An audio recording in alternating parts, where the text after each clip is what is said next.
morning. It's good to see everybody out this morning. We are starting a study of the book of James. Now, the book of James, for those of you who were here Sunday night, I talked about this a little bit, is a little bit different than most of the books of the New Testament. There's several things that we notice when we read James that I don't know if they're necessarily surprising, but they're a little bit different. For example, the Gentiles are never addressed at any point in the book of James. Now, why is that? Well, we see the audience in verse 1, to the 12 tribes which are scattered abroad. So the reason that Gentiles aren't mentioned is because that's not who the letter's being written to. The book of James was probably written by the brother of James, his half-brother, and it was probably the first book of the New Testament that was written down. Now, there's a few reasons for this. The main one being that in AD 62, James was publicly stoned. So that's more than likely before that. So we've got one date and then it goes before. But the other thing, and we'll get to this in chapter 5, there's this allusion to some unfair landowners in Jerusalem. And we know that those people weren't around after AD 70 because there was no Jerusalem after AD 70, at least not to the same proportion that there was before that. Even the most critical, liberal craziness in scholarship thinks that this book was probably written before the year 50.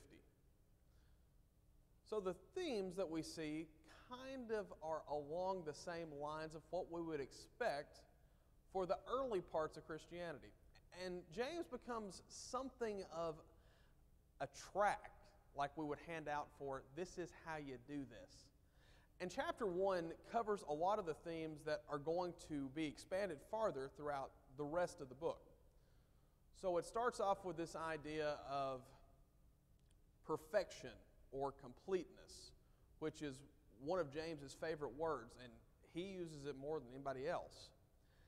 It also talks about this idea of the difference between the wealthy and the poor. It talks about what is sin and what causes sin. What is the source of sin? James also addresses where do blessings actually come from? And then possibly what James is the best known for is what is this interaction that we see between what faith is and what works are? How do we reconcile those ideas? How do we say that we have faith but still are expected to do things? And James addresses it probably better than anyone else. Now, James was a leading person in the Jerusalem church. In fact, some people think that he might have been the most prominent figure, even more than Peter, because of his direct relationship, familial relationship with Jesus. That because of that, some people had really high esteem for him. And we're going to look, and I'll probably put this in the translation that I'm handing out. There are several parallelisms between the letter that's written in Acts 15, where James was at, and this letter. The language is similar. It uses a lot of the same constructions, and there's really no reason to doubt that this is something authentic because we have confirmation of it outside. I'll also say that James is probably one of the most criticized books in the New Testament. I can't really think of any other book that somebody claimed to be made out of straw. For those of you who don't know, there has been a history of Martins criticizing the book of James. Martin Luther said that it was worthless. Martin, and I can't ever pronounce his name right. Redalu, I think is how you say it. Says it's not even inspired. So you've got people saying, we shouldn't even be reading this. When in reality, it's probably the most practical book in the New Testament. If you do what James says, if you follow his fairly simple instructions, it's a good way to live the Christian life. So the first theme that I want to look at here in chapter 1 is the source of blessing. If you open up your Bibles with me to James chapter 1. He says, count it all joy. I'll tell you that that's kind of weak. The phrase here has the idea of, this is the best blessing that you can get. When you meet trials, it's a little bit odd. Whenever somebody starts off the sentence, you know what the best present you can get is? And they end it with basically being tested. That's a little bit odd to us. Verse 3, for you know the testing of your faith produces steadfastness or endurance. And let steadfastness have its full effect, that you might be perfect, complete, lacking nothing. If any of you lacks wisdom, let him ask God, who gives generously to all without reproach, and it will be given to him. But let him ask in faith, with no doubting. For the one who doubts is like a wave of the sea, who is driven and tossed by the wind. For that person must not suppose that he will receive anything from the Lord. He's a double-minded man, unstable in all his ways. There's this interesting idea that's laid out here. If you look at verse 5, there's this word used, without reproach. And later in verse 6, it says, with no doubting. And 7, do not suppose that person, the doubter, will receive anything from the Lord. James is drawing on this idea that we don't really think about in 21st century America. And it really goes back to one of the major themes that I said is big in the book of James. So the word reproach is basically hesitation.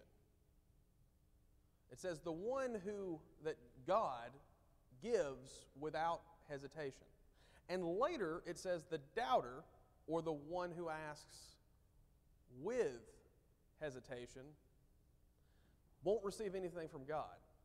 The point that he's trying to make here is, if you're not asking thinking that you're going to get it, or if you're asking without faith,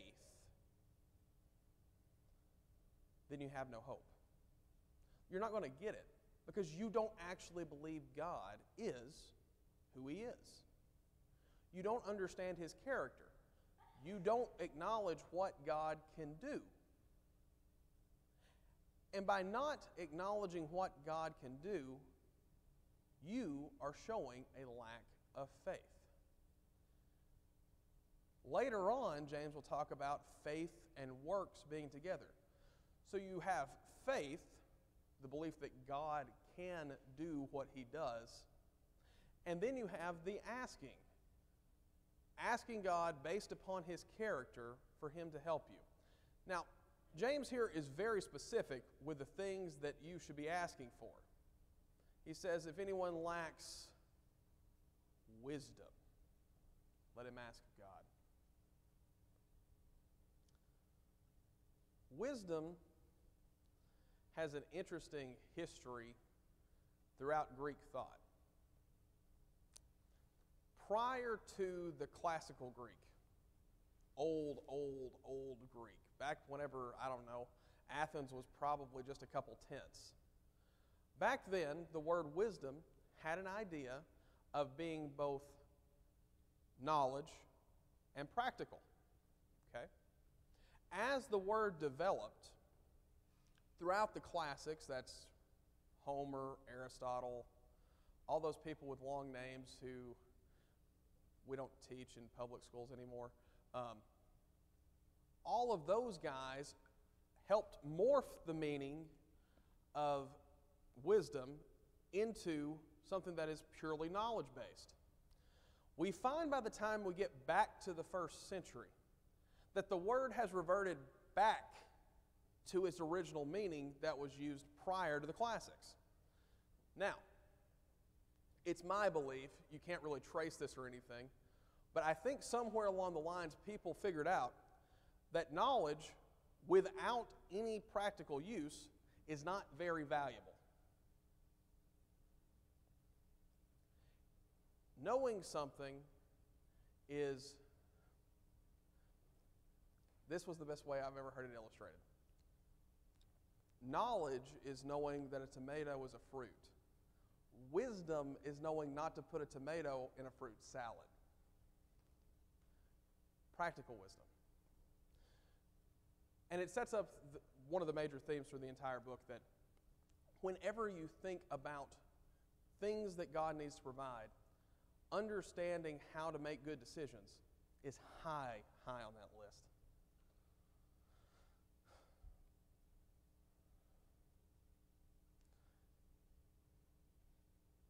James goes on to talk about how there are rich people in this world. And rich people, just like poor people, are going to die.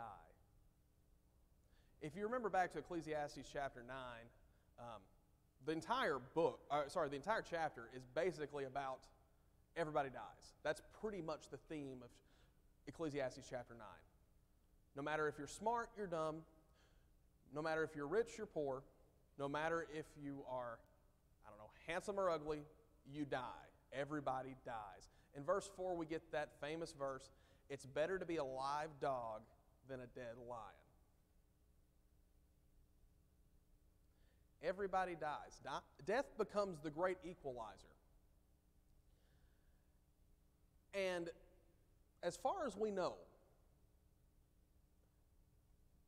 using the assumption that James is the first book of the New Testament written, this is one of the first times when wealth is looked on negatively.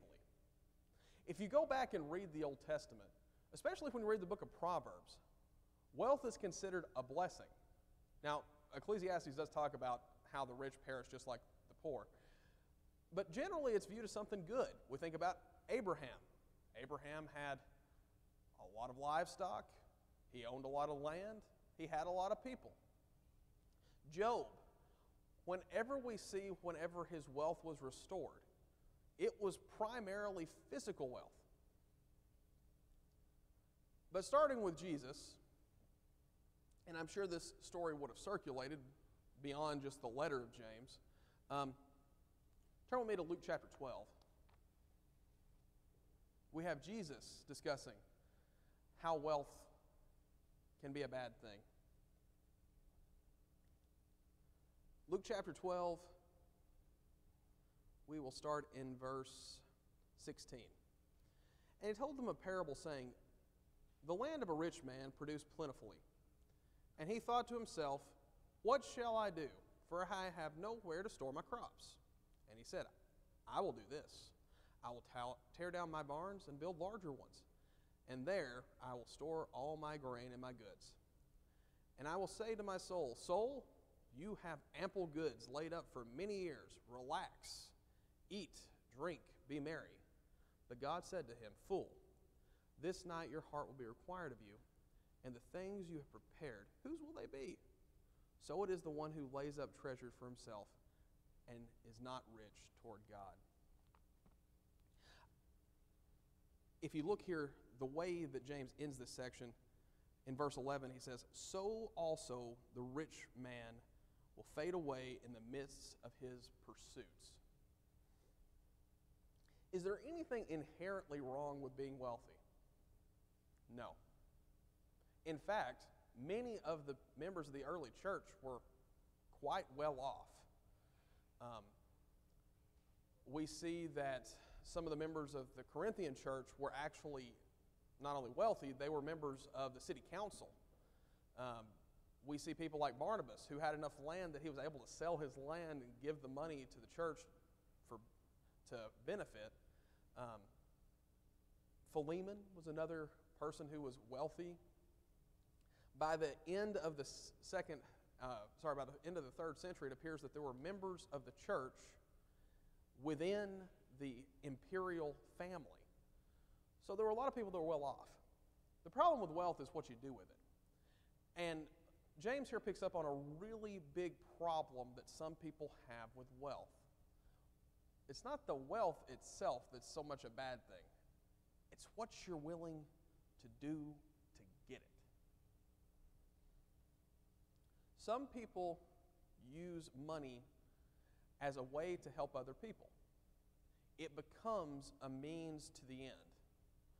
The problem is whenever we make money the end, when we make money the goal, whenever your entire thought process is about accumulation of wealth, that's whenever it becomes a problem. And like I said, this is expanded on in chapter 5, where there were people taking advantage of the less fortunate and basically charging them more for rent than what they needed to. James here says, it doesn't matter how much wealth you accumulate here. You're going to die. And if you get so caught up in your pursuit of wealth, you're going to miss the things that you need to be doing. And that's being rich toward God.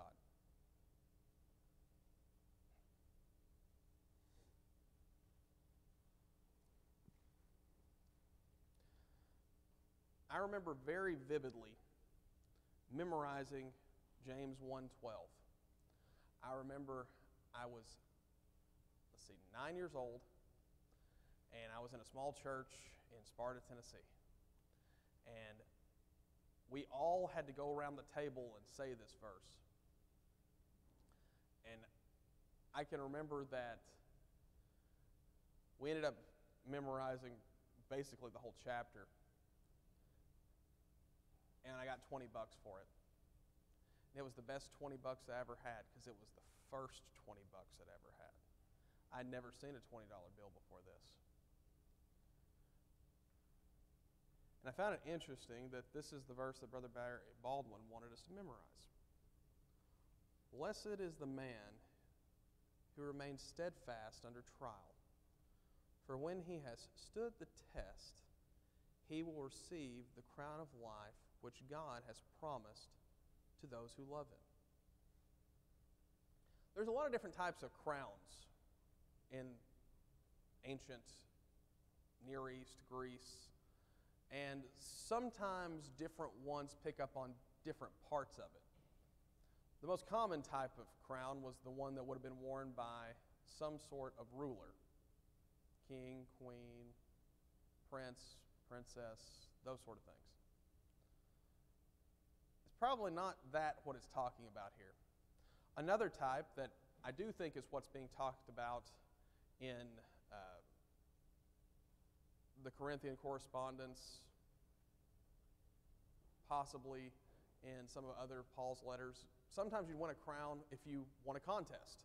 So in what was the Olympics and something called the Isthmian Games, if you won, you got a crown. And it was a crown of onions, wild onions that were sewed together.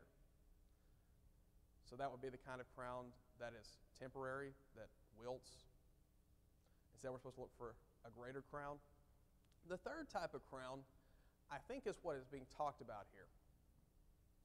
Whenever someone is a good citizen, whenever someone did something that the city benefited, or the township, or the province, pick your size, bigger the land body, the bigger the crown, you're giving a crown to designate how good of a job you did.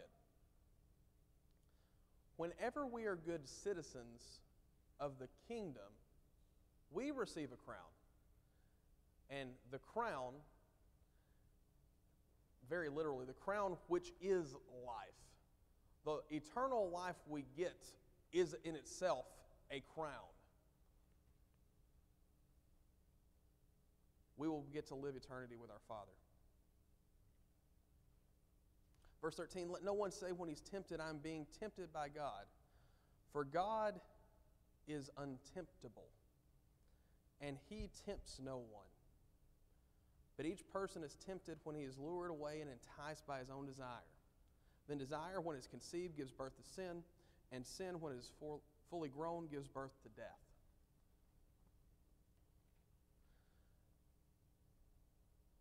This passage starts off with this idea being conveyed that God is not something that can be tempted. He's untemptable. It's an attribute of God. So, how does sin occur? I think James has it figured out. James says, you've got two elements that have to be present in order for sin to occur. Look how he describes this. Everyone is enticed by desire. Kind of an interesting little aside here. James uses fishing language in this. So I think the King James uses everyone is tempted whenever he's drawn away. Well, the term for drawn away, the ESV here uses lured. It's a lure. So you start off with a lure and enticed, which is the word for bait. So whenever someone takes the bait because of their own desire, that's whenever it becomes sin. So it says, when desire has conceived. You notice that it takes two things to make desire conceive. In order for desire to have children, there must be an element of enticement brought into it. And then desire gives birth to sin. Sin, whenever it's old enough to give birth to something else, brings forth death. So death becomes the grandchild of desire. This phrase of God being untemptable and being one of his attributes kind of picks up on why this is important. You have to have desire and enticement.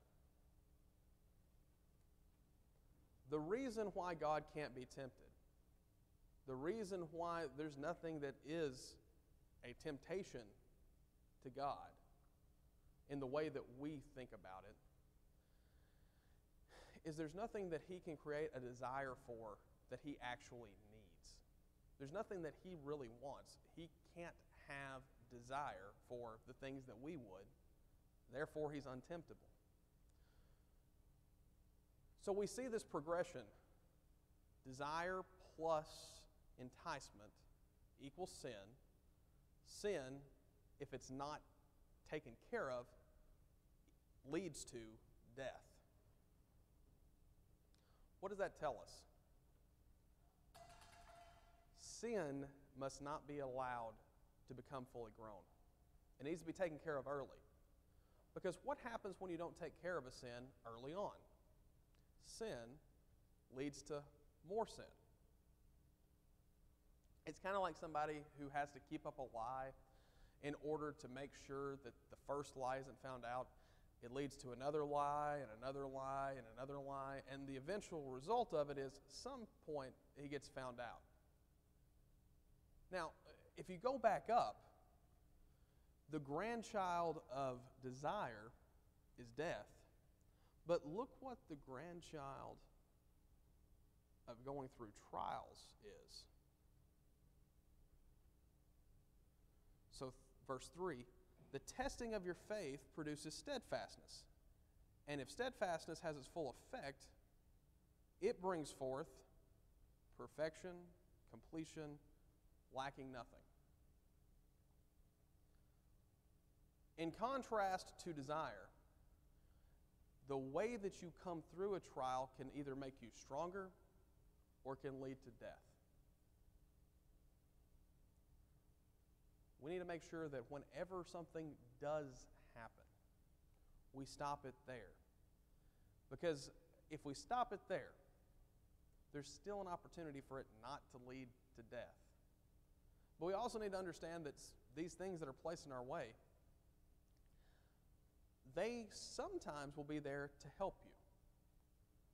Now, we don't have time to go into a very long discussion of the difference between a trial and a temptation, but the basic concept is this. A trial is something that comes from without,